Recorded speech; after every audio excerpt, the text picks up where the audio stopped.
अनुदारवाद का युग, वियना कांग्रेस। आज हम वियना कांग्रेस के बारे में अध्ययन करेंगे, जिसमें पहले हम उसकी थोड़ी सी पृष्ठभूमि जो उसके बारे में जान लेते हैं कि फ्रांसीसी क्रांति के फलस्वरूप यूरोपीय राजनीतिक मंच पर एक महान परिवर्तन यानी कि एक बहुत बड़ा चेंज हुआ और इस परिवर्तित राजनीतिक रंगमंच पर फ्रांसीसी क्रांति ने के पुत्र नेपोलियन प्रथम ने अत्यंत ही मोहक अभिनय किया। उसने यूरोप की पुरानी सीमा व्यवस्था को अपनी सुविधा के अनुसार चेंज करके यूरोप के पुराना जो मैप जो था उसको चेंज कर दिया। इस प्रकार से 1811 ईस्वी तक यूरोप पर सर्वत्र नेपोलियन का प्रभुत्व छा गया, किंतु 1812 ईस्वी के रूस अभियान की असफलता के परिणाम स्वरूप उसकी शक्ति को बहुत बड़ा धक्का लगा और इस स्थिति का लाभ उठाने के लिए इंग्लैंड, रूस, ऑस्ट्रिया और प्रशा ने उसके विरुद्ध मुक्त युद्ध शुरू कर दिया। 16 से 19 अक्टूबर 1813 में लाइप्जिग नामक स्थान पर भयंकर युद्ध हुआ, जो कि इतिहास में सब राष्ट्रों का युद्ध जो उसके नाम से जाना जाता है। इस युद्ध में नेपोलियन बुरी तरह से परास्त हुआ और उसे राइन नदी के पार भाग जाना पड़ा। नेपोलियन का पतन अब भी बच सकता था। मित्र राष्ट्रों नेपोलियन को इस शर्त पर गद्दी पर बने रहने देने के लिए तैयार थे कि वे फ्रांस की प्राकृतिक सीमाओं तक रहे, अर्थात उत्तर में राइन नदी तक और उत्तर पूर्व में आल्प्स की पहाड़ियों तक तथा दक्षिण में पिरेनीज पर्वतमाला तक अपने आप को समेटकर रखे। किंतु ऐसी विषम स्थिति में भी उसने मित्र राष्ट्रों के समझौते के प्रस्ताव जो उसको ठुकरा दिया और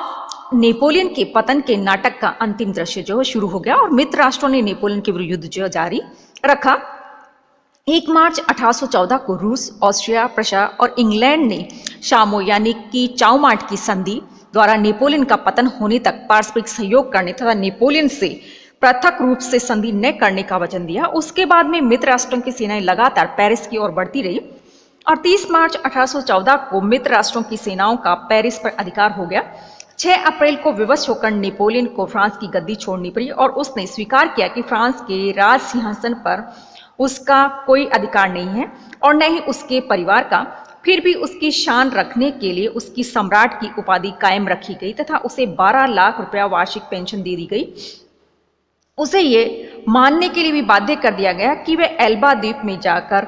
रहेगा और मित्र राष्ट्रों ने लुई 18वें को फ्रांस का सिंहासन दिया। इस प्रकार से बूर्बो वंश पुनः फ्रांस के सिंहासन पर बैठ गया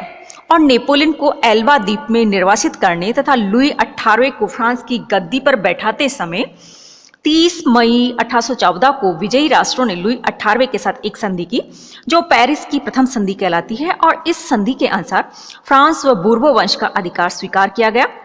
तथा फ्रांस की सीमाएं जो उनको भी डिसाइड कर दिया गया, जो 1 नवंबर 1792 के दिन थी, अर्थात नेपोलियन द्वारा विजित बेल्जियम, इटली, जर्मनी, हॉलैंड आदि प्रदेश उसे छोड़ने पड़े और पेरिस की संधि द्वारा महत्वपूर्ण समस्याओं का तो समाधान कर दिया गया, किंतु शेष विवादग्रस्त एवं अन्य समस्याओं का समाधान करने के लिए वियना में एक सम्मेलन करने का निश्चय किया गया और वियना को सम्मेलन का मुख्य केंद्र बनाने के 2 कारण थे। पहला तो ये कि ऑस्ट्रिया ने नेपोलियन के विरुद्ध संघर्ष में महत्वपूर्ण भाग लिया था और दूसरा यह कि वियना यूरोप के मध्य में स्थित तत्कालीन यूरोपीय सभ्यता जो उसका प्रमुख केंद्र बना हुआ था।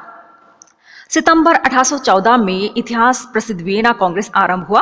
और जिसमें टर्की को छोड़कर यूरोप के सभी राज्यों के शासक अथवा उनके प्रतिनिधि जो थे वो इस सम्मेलन में शामिल हुए, किंतु उन्होंने इतनी फूट और विवेकहीनता का परिचय दिया कि एल्बा में बैठे नेपोलियन को फ्रांस लौटकर एक बार पुनः सम्राट बनने का अवसर मिल गया और प्रसिद्ध इतिहासकार हेजन ने लिखा है कि वियना सम्मेलन में सम्मिलित होने वाले राजनेताओं ने भारी भूले की तथा लूट के माल का बंटवारा करने तथा यूरोप के भावी संगठन के संबंध में वे परस्पर झगड़ने लगे और उधर बूर्बो वंश ने, जिसे कि फ्रांस पर शासन करने के लिए फिर से बुलाया गया था, प्रतिष्ठित किया गया था, विवेकहीनता का परिचय दिया और इन सभी का परिणाम क्या निकला कि नेपोलियन को अपने जीवन का सबसे अधिक दुस्साहसपूर्ण और आश्चर्यजनक कार्य करने का अवसर मिल गया और नेपोलियन के इस कार्य से वियना कांग्रेस के कार्य में बाधा उत्पन्न हो गई। उसने अपने छोटे से राज्य एल्बा में मात्र 10 महीने रहने के बाद नेपोलियन अब 1300 सैनिकों के साथ बड़े ही नाटकीय ढंग से फ्रांस आ पहुंचा और लुई 18वें के शासन से निराश और असंतुष्ट फ्रांस की जनता ने उसका बड़े उत्साह से स्वागत किया तथा सेना भी उससे आ मिली और देखते ही देखते नेपोलियन जो था उसके पास में एक विशाल सेना इकट्ठी हो गई और वह उस सेना को लेकर पेरिस की ओर बढ़ा और लुई 18वां फ्रांस छोड़कर भाग गया और नेपोलियन एक बार पुनः फ्रांस का सम्राट बन गया। और इस घटना से समस्त यूरोप में सनसनी फैल गई और वियना कांग्रेस में सम्मिलित यूरोप के शासकों ने आपसी मतभेद भुलाकर एक बार फिर यूरोप की शांति भंग करने वाले नेपोलियन से निपटने का निश्चय किया। फलतः 100 दिवसीय युद्ध आरंभ हुआ और 18 जून 1815 को वाटरलू के ऐतिहासिक मैदान में निर्णायक युद्ध हुआ, जिसमें परास्त होकर नेपोलियन पेरिस की ओर लौट आया और मित्र राष्ट्रों की सेनाएं उसका पीछा करती हुई 7 जुलाई 1815 को पेरिस पहुंच गई। नेपोलियन ने अमेरिका की ओर भागना चाहा, किंतु ब्रिटिश जहाजी बेड़ा फ्रांस के समुद्र तट पर सतर्कता से पहरा दे रहा था और अंत में नेपोलियन ने आत्मसमर्पण कर दिया और वह कैद कर लिया गया और उसे दक्षिणी अटलांटिक महासागर के एक छोटे से द्वीप सेंट हेलेना में भेज दिया। वहां उसने 6 वर्ष तक कैद का जीवन व्यतीत किया और अंत में 5 मई 1821 को इसी द्वीप पर इस महान विजेता जो उसकी मृत्यु हो गई थी। अब देखते हैं कि अपन ने देखा कि किस प्रकार से नेपोलियन जो है उसने क्या वियना कांग्रेस जो उसका लाभ उठाया और वियना कांग्रेस जो है उसमें किस प्रकार की जो कमियां जो थी उनकी वजह से वो सफल रह पाया। अब देखते हैं कि नेपोलियन जो उसका पतन हो गया उसके बाद में संपूर्ण यूरोप जो उसमें किस प्रकार की समस्याएं जो उठ खड़ी हुई थी। कि नेपोलियन के कार्यों का जिस प्रकार यूरोप के सभी राष्ट्रों पर प्रभाव पड़ा था, उसी प्रकार उसके पतन जो उसका भी बहुत ज्यादा प्रभाव पड़ा। वस्तुतः नेपोलियन के पतन से यूरोप के अनेक समस्याएं जो थी वो उत्पन्न हो गई और इन समस्याओं ने यूरोप के विजित राष्ट्रों को चिंतित कर दिया। और प्रसिद्ध विद्वान शैमोन ने लिखा है कि वाटरलू के मैदान में जिन राष्ट्रों को विजय प्राप्त हुई थी वे क्रांति की विरुद्ध प्रतिक्रिया का प्रतिनिधित्व कर रहे थे और जो व्यवस्था बर्बाद हो चुकी थी उसको सुरक्षित रखने के लिए वे कटिबद्ध थे। यद्यपि नेपोलियन का पतन हो चुका था, किंतु राष्ट्रीयता की भावना लोगों में नवजीवन जो उसका संचार कर रही थी और एक तंत्र की जगह लोकतंत्र मजबूत हो रहा था। और ये सभी प्रवृत्तियां फ्रांस की राज्य क्रांति की ही उपज थी। और 1792 से 1815 तक फ्रांस के जिन मित्र राष्ट्रों का गुट बना था वे राष्ट्र इन प्रवृत्तियों का दमन कर फिर से एक तंत्र की स्थापना करना चाहते थे।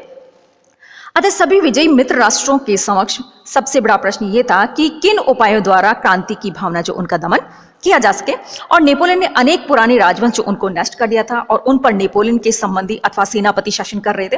और नेपोलियन के पतन के बाद में ये समस्या रही कि इन विविध राज्यों में कैसी शासन व्यवस्था स्थापित की जाए। और यद्यपि क्रांति की भावना को कुचलने के लिए तो सभी मित्र राष्ट्र सहमत थे, किंतु इन राज्यों में शासन व्यवस्था स्थापित करने के संबंध में मतभेद था और ये सभी राष्ट्र साम्राज्यवादी और स्वार्थी थे और नेपोलियन के पतन से उत्पन्न स्थिति का लाभ उठाना चाहते थे। इसके अलावा विभिन्न राज्य सिंहासनों के संबंध में विभिन्न राजवंशों के दावों पर भी गंभीर विचार करना था और ये भी निर्णय देना था कि किस दावेदार को कौन सा राज्य प्रदान किया जाएगा। फ्रांस की राज्य क्रांति के फलस्वरूप फ्रांस और पश्चिमी यूरोप के अधिकांश प्रदेशों में प्राचीन चर्च व्यवस्था अस्त व्यस्त हो चुकी थी और नेपोलियन ने चर्च को पूर्ण रूप से राज्य के अधीन कर दिया था और पोप को कैद कर उसके राज्य पर भी अपना अधिकार स्थापित कर लिया था, जिससे चर्च का प्राचीन गौरव जो था वो समाप्त हो चुका था। और मित्र राष्ट्रों के समक्ष चर्च की पुनर्व्यवस्था का भी प्रश्न था ताकि चर्च पुनः अपने प्राचीन गौरव जो उसको प्राप्त कर ले। इन सभी समस्याओं के अलावा सबसे महत्वपूर्ण समस्या ये थी कि किन उपायों से यूरोप में पुनः युद्ध की संभावना जो उसको टाला जा सकता है। नेपोलियन के निरंतर युद्धों से यूरोप पूरी तरह से बर्बाद हो चुका था और युद्ध से त्रस्त राज्य अब शांति चाहते थे। और मित्र राष्ट्रों का ये विचार था कि यूरोपीय राष्ट्रों के जिस गुट ने नेपोलियन को परास्त किया था उस गुट को यदि कायम रखा जाए तो भविष्य में युद्ध की संभावना जो उसको भी टाला जा सकता है।